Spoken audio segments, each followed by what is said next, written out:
Hello, hello, hello. I'm Hojo. And I'm Hunnsy. And welcome to this, the 25th episode Silver Jubilee of Hojo and Hunssy's Hard Rock House, the safe space for old rock gumbies just like us, where we wish it could be Christmas every day, don't we, Hunnsy? Because Christmas has just gone. It's finished. Actually, we have started taking decorations down. I don't sign up to this 12 days of Christmas bollocks. Like, just take them down. Christmas is over. It's Christmas Day, Boxing Day, and that's it.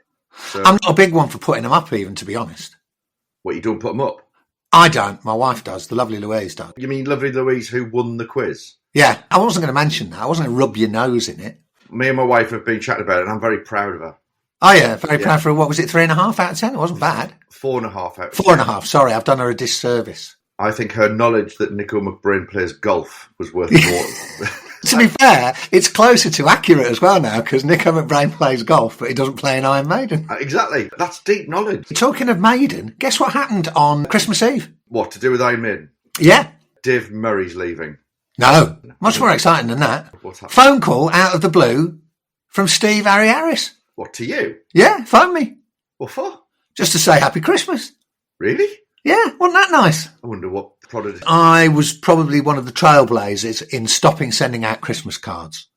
I always thought, too much effort and too much expense as well. That was at the time when we were poor as church mice. And I used to get very angry because every year Louise would go, oh yeah, we need to send Christmas cards, and there were about 80 of them. Yes. And in the end, I just went, no, fuck this. Let's go digital. So I gave up on sending out Christmas cards a long time ago. And what I do is I just send a little messenger message or something like that. So the people I care about. You didn't send one to me. I did. Did you? Oh, yes, Yeah. you did. Yes, you did. Yeah, Drunk already. And you sent me a photograph of your wife's new Rudolph Schenker boots. Yeah, which is brilliant, isn't it? Yeah, very good. Yeah. So that's what I do. And I sent a little note to Harry. For those who don't know, I used to work for Iron Maiden long time ago, 1991. So what was your message to Harry then? Harry, happy Christmas. Hope you're well. Something like that. Something inspired. That's not the point of the story, Hunnsy. You're getting this all wrong. All right, okay. So I sent him a little message, and he sent me a little message back. He likes emojis, Harry. Does he? So he sends lots of emojis, yeah. What's his favourite emoji? I don't know what his favourite is. I can't actually remember what it was. I could tell you, had you not given me a bollocking and told me to turn my phone off, though, because you get so angry whenever I have pings and pongs on my phone when we're supposed to be recording. It's unprofessional. People will think that we're unprofessional. Which we are. Anyway, he sent me a message back. Yeah. And I thought, oh, that's nice of him. Mm. And then about half an hour later, I hear the noise. Yeah. I'm not near my phone. I'm in the kitchen. I go over to my phone. Yeah. And it's got Steve Harris, incoming call. Wow. So anyway, obviously I answer it. Oh, hello, Harry. How are you? Oh, great, mate. Just thought I'd give you a call. We had like 25 minutes chit-chatting away. Very nice. Any gossip? Oh, loads, but I can't tell it to you. Oh, right, okay. It's all very private. What can I tell you? He was in England. I'll tell you that. Right, okay. I bet I talked a little bit about West Ham and Manchester City. No football at all, actually. No. Surprising. We usually do when we have a chat. But no, we didn't talk sport. Right. Talked a bit family, a bit of Maiden, what I'm doing, blah-de-blah. Oh, But it was all very nice. Did you tell him about the podcast? No, Oh, for God's sake. but I will do. This is why you don't do marketing. I hold my hands up. I'm not interested in marketing. Oh, I'm only interested in the creative arts. I have you. You're a marketing guru. I'm very lucky to have you. And that's why we've broken the 100,000 user barrier, just like the rest is history. We're just behind them. We're neck and neck with the rest is history. But the interesting thing to happen at Christmas was very nice. I was very touched. nice surprise. Did anybody else famous? I sent one to Ricky Warwick. All right, what did he say? Happy Christmas, pal. Short. Obviously in a hurry. Well, he's always got a gig going on somewhere, hasn't he? Yeah, he's Ricky. always playing. I don't blame him for that. I didn't take it badly. I didn't get a message from any rock stars. No rock stars at all. No, not one. Do you make New Year's resolutions? No, I don't do dry January. I can't stand. Oh, no, I don't either. It's like another thing. Boils my piss over Christmas. You know on Christmas Day when you see people running? That's irritating. I took the dogs for a walk, right? That's not exercise, that's just necessity. And there's people out jogging on Christmas Day morning. What are you doing? I had a pal who really hated the whole notion of running. And any time he saw anybody outside running, at the top of his voice, he'd shout, "Pervert!" So you can use that one. Next time you see someone running at an inappropriate time, you can shout pervert. Pervert, yeah. But no resolutions for me. I tend to go, I'm not going to do that anymore. And then a couple of days later, I just end up doing it. So. Yeah, I know. I think it's probably, as you get older, you just realise it's a waste of time because you're never going to stick to it. Exactly. All right, okay, should we move on what I've been listening to? I was actually listening to it quite a lot lately, and I gave it one final run through this morning when I took the dogs for a walk, just to remind me of how fucking brilliant this band and this particular album is. Okay, well, don't keep us in suspenders any longer, Hunnsy. Who is it? I'm going to talk about a band who I believe their first 4 albums, which they recorded in a 2-year period, I think it's the Wham Bam Thank You Ma'am, Quadruple Attack, all are brilliant, but I'm going to talk about their debut one. Okay, 4 albums in 2 years shows a good work ethic. Okay, so who is it? Pray tell. The band with the greatest logo of all time. Dawn After Dark. The band with the greatest logo of all time. Okay, go on then. Starz. That's the greatest logo of all time? I think so. Better than Angels? Yes. You can't turn the Starz logo upside down and it still says Starz, though. Graphically, it's just such a fantastic logo, isn't it? What do you love about it? Can you describe it for the hard of seeing? It says Starz. Right? Yeah, that's a good start. It's kind of like an American Air Force badge. You know, right, yeah. Do you know, I'd never thought of that, but you're right. Yeah, it's like that American Air Force badge that used to be on the side of American airplanes during the Second World War. It is. And it's got that big A in the middle, which is very reminiscent to the Aerosmith A. Jack Douglas produced, I think he produced 3 of their albums. He obviously produced Aerosmith. Anyway, the A looks very much like the Aerosmith. I think it's that one from the Get Your Wings album. It's just a star with the word Starz across the middle bit. There's a circle and there's 3 lines coming off it. What do you love so much about it? Just its simplicity. It's one of those band logos that you went, that looks great on a T-shirt. And I did have a Starz T-shirt. Did you make it yourself or did you buy it? I bought one. Where did you find it? I bought it in a place called Durham Book Centre. Durham Book Centre? That's an unusual place to find a Starz T-shirt, I may say. Well, there was a shop in Sunderland called Durham Book Centre. And it sold books, but it also sold a huge range of heavy metal and hard rock albums. The average rocker knew that was. If you knew, you knew. And there was loads of posters on the wall of Zeppelin and Kiss and blah, blah. And it was all very dingy and dark and a bit ramshackle. But they always stocked really good records. You could get the odd import there. And they had a little T-shirt section. I don't know where they got their T-shirts from. There was a lot of standard ones, like your Motorhead ones, your AC/DC ones, Iron Maiden one. But I remember seeing the Starz one. And I didn't buy the T-shirt based on the fact that I thought it was a great logo and I hadn't heard the band. I was a fan of the band. Okay, so you already knew the music. What album did you hear first? The debut, Starz. Okay. I didn't hear it when it first came out in 1976 because I was only a 7-year-old. But I think it was a couple of years later. I always loved Sweet. My brother got me into them when I was really young. And what he always says that one of his earliest memories was me playing air drums in front of the telly to Sweet. My brother got me the Starz debut album because he thought I would like it because at that point I discovered Sweet. And this is the one you've been listening to? Yeah. Yeah. First one? Yeah. Okay, so give me some of the standout tracks on it because I must admit my knowledge of the first Starz album isn't as great as Attention Shoppers and Colosseum Rock and Violation. They're all great records. I think across all 4 first Starz albums, you can clearly hear where other bands, particularly Audio LA, Sunset Strip Band, they took a lot from Starz. Nikki Sixx openly admitted it. Brett Michaels openly admitted it. They've all come out and gone, Starz were a huge influence on this first record. Opening track, Detroit Girls. You must know that song. I'm not that familiar with it, to be fair. There's loads of Cheap Trick vibe going on in it. Yeah, there's a lot of pop in there, isn't there? I remember that. There was a song, Cherry Baby, very pop. Yeah, that was on Violation. But first album, Detroit Girls, absolute pop metal classic. I think the big one on the album was She's Just a Fallen Angel. Boys in Action's great. Tear It Down's brilliant. There's a track on side 2, which is fantastic. If you step away from the title of the song, Nightcrawler. Yeah. Which obviously, you know, AC/DC. I know, it's a pop song. It's that when you come out with... I don't listen to the lyrics, just listen to the music. Across the whole album, there's not a bad track on it, that first Starz album. The cover's amazing. The Starz logo, yellow on black. Was your T-shirt yellow on black? Yes, it was. Yeah, just the same. Yeah. Yeah, that is the classic, I must say. Yeah, I saw them. Well, you saw them play live? When? 2013.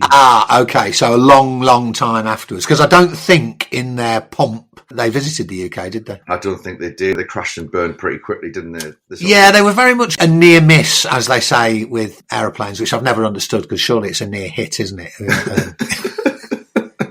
Near hit, that tells you that things could have gone terribly wrong. I think Starz were a near miss, weren't they? They had all the backing, they had the O'Coin management, they had a big record deal with Capitol. Everybody said, oh, they're going to be massive. Yeah. Michael Lee Smith had a really good rock voice, didn't he? Jack Douglas was on the desk. Jack Douglas is involved in production. So they had all the tools, didn't they? Yeah. And yet, for some reason, just never happened. Never happened. I don't know what it was. I started frothing at the gills 2013. My old mate Ginger, he texted me going, you'll never guess who I'm playing with. He was on a hiatus from the Wild Heart. And I was going, who? He says, oh, I'm playing bass for the Starz at the he was in the band. Yeah. Okay. Sorry, when you said who I'm playing with, I thought you meant he was on a bill with them. But no, he's actually in the group. Yeah, he always loved them. And I think he got to know a couple of them through various... Richie Rano, guitar player. Yeah. Okay, so where was it? At the garage in London. Any original, well, presumably Michael Lee Smith? Yeah, Michael Lee Smith. Anyone else? Because there was some tragedy in Starz, wasn't there? There was some tragedy along the way, because I think the bass player, whose name escapes me, he died, sadly, didn't he? Did he? When did he die? I think he died of AIDS. He was gay. I don't know if you know this, but there was quite a connection of gay New York rock people, because O'Coin was gay. Loads of people who surrounded Kiss were gay. The songwriters, Sean Delaney and people like that, who did a lot of songwriting with Paul Stanley. Oh. They were gay.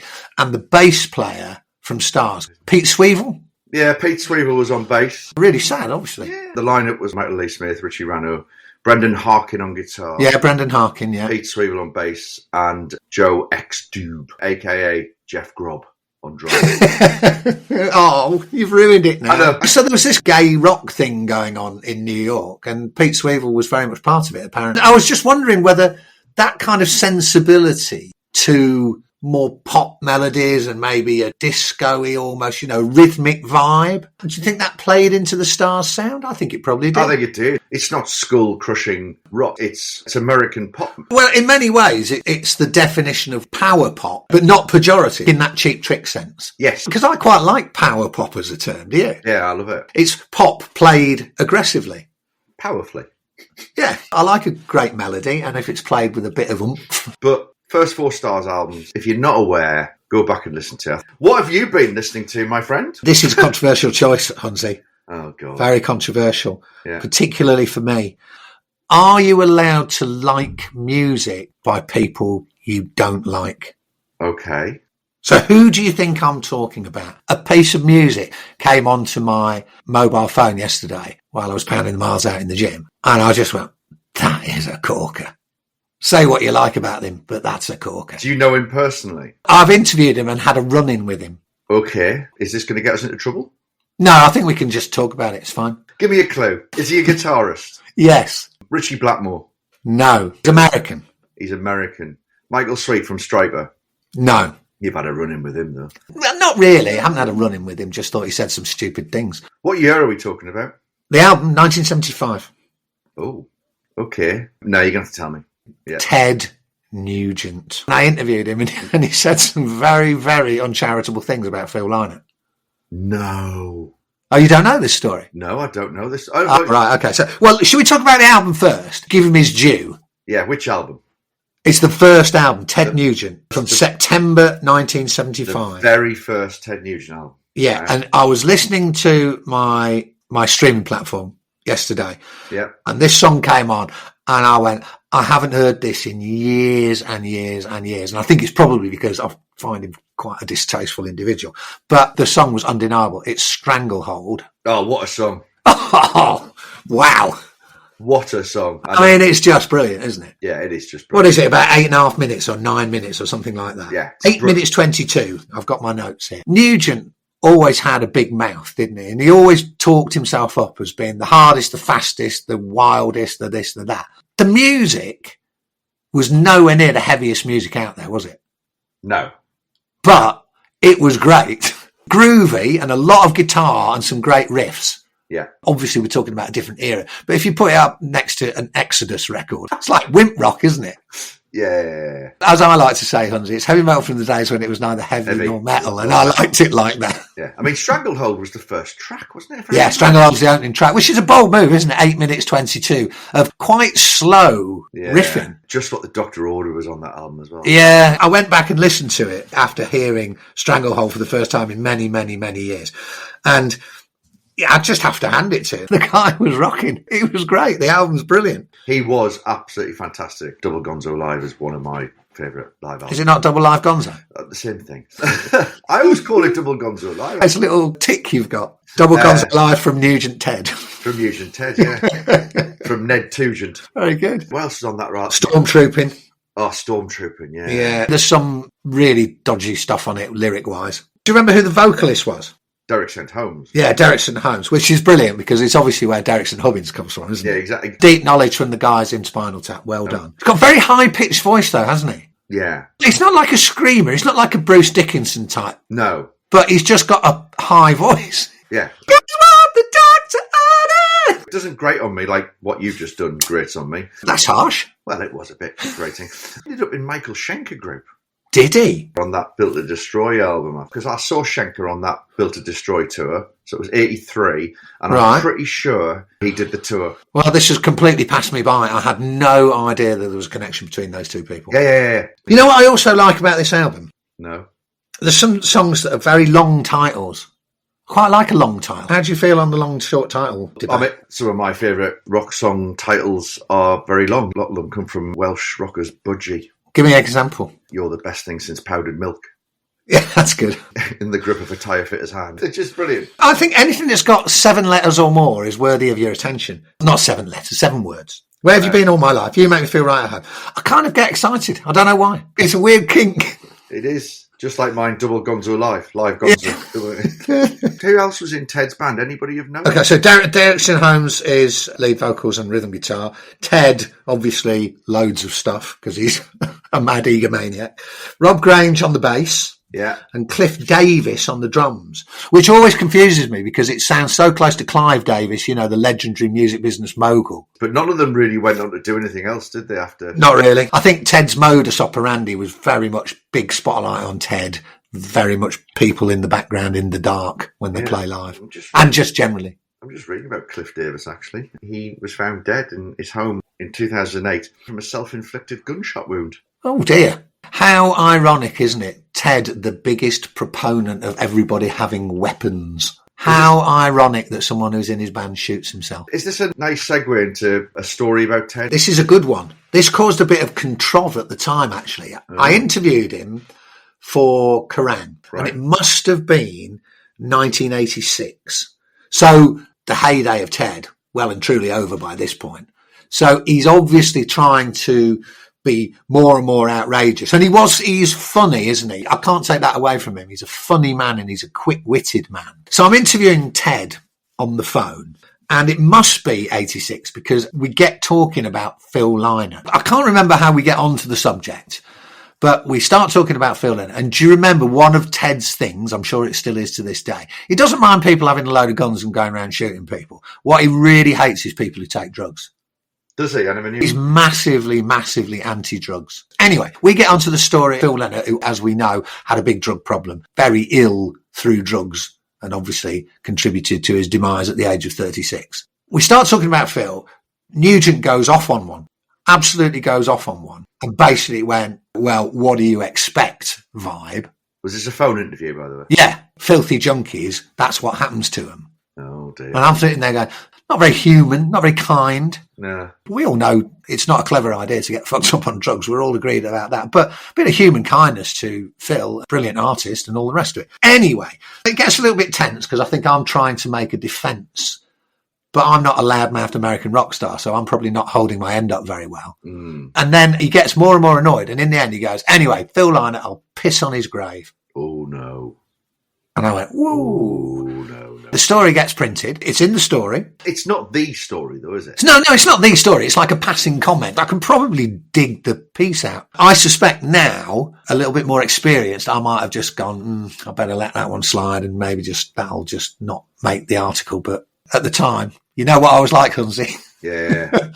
So that's straight in there. And then the word comes back that Ted is absolutely outraged that this has gone in the article because he never said it. Well, he said he never said it. He said, I never said that. This guy has made this shit up. I never said it. Right, okay. I can't remember how it played out, whether it played out within the pages of Kerrang or whether it was just behind the scenes that there was a load of arguing and moaning and this and that. You know how it is. He basically came out and said, I was a fucking liar. Right. And he never said that. Right, okay. And of course, that's not true. Because in what world do I write something like that completely invented? You've never made anything up, have you? Honestly, not quotes from people in interviews, no. I've never done that. I think it's unethical. What was the outcome? In the end, it just fizzled out and died down because it's like two fucking silly bald people fighting over a comb, isn't it? It's just a stupid argument. There's going to be a load of people on planes coming over from America. Hunting me down. Hunting you down. Oh, no. All dressed as Ted. To be honest with you, I know where you live. They'll never find you. Yeah. Fortunately, I took evasive action 20 years ago, knowing that one day I'd be doing a podcast and this might all happen.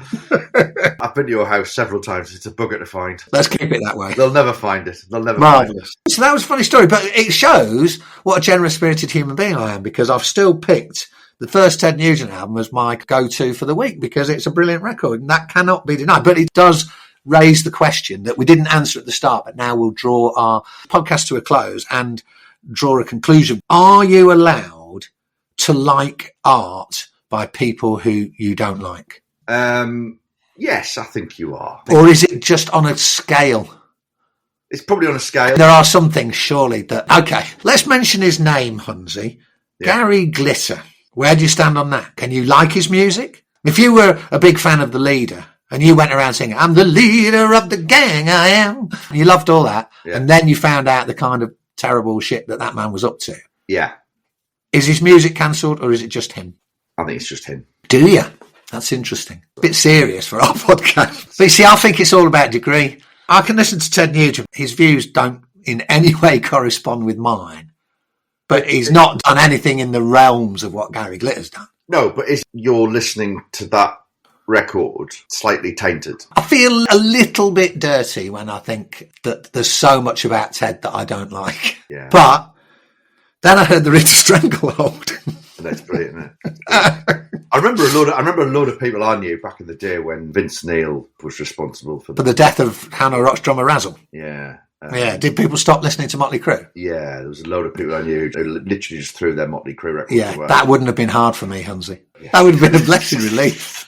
Yeah. Any excuse. But I think it's probably on a sliding scale, isn't it? I think it is on a sliding scale. You're going to have to judge how bad you think that person is before you go, okay, I can't listen to their music. It's anymore. Like, do I feel tainted listening to the Judas Priest albums that featured Dave Holland on drums because of what?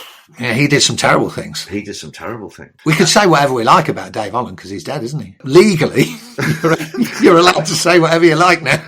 Anyway, if you don't know about Dave Holland, Google it. Yeah, Google it, because we're not going to talk about that, no. No, we're not. But that's a similar thing for me. All right. I interviewed Dave Holland as well. Did you? Yeah. We didn't talk about any of that. I didn't know. So, Dave, what do you want to talk about? Yeah, a good subject to talk about. I'll go back and listen to Ted Nugent's first album and remind myself of how brilliant it is. Feel a little bit dirty, yeah. Yeah, but the power of the riff, that's the ultimate example of the power of the riff, Hunnsy. Yeah, but ultimately it comes down to the fact that Thin Lizzy were better than Ted Nugent, weren't they?